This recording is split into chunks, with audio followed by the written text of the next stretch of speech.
birthday, tatay.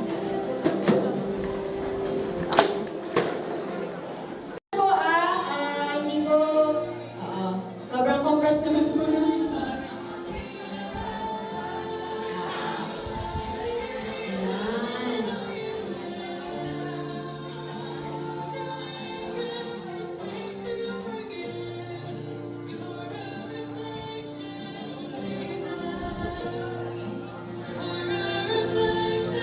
Ayan, at ngayon naman po, atin pong ipapanalangin po ang ating mga butihing ama. Tayo po ay pangungunahan ni Sister Deli C.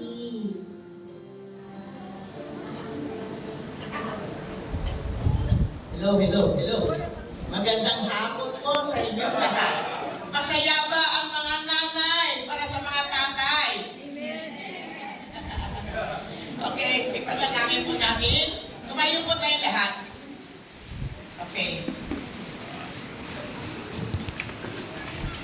Okay.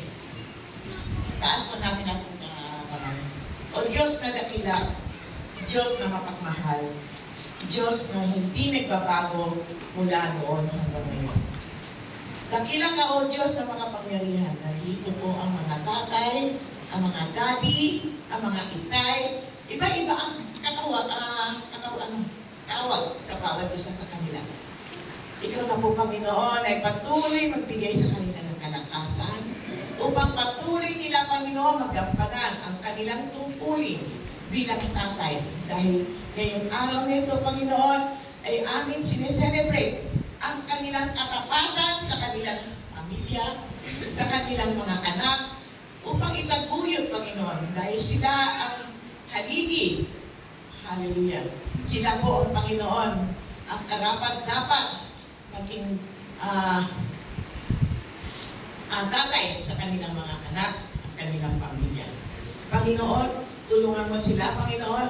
Ano man, Panginoon, ang kanilang kakulangan, patawarin mo sila. At ikaw, Panginoon, ang magbigay ng kaalaman upang ang pamilya nila ay manatili napakaganda ang kanilang pagsasama-sama, Panginoon.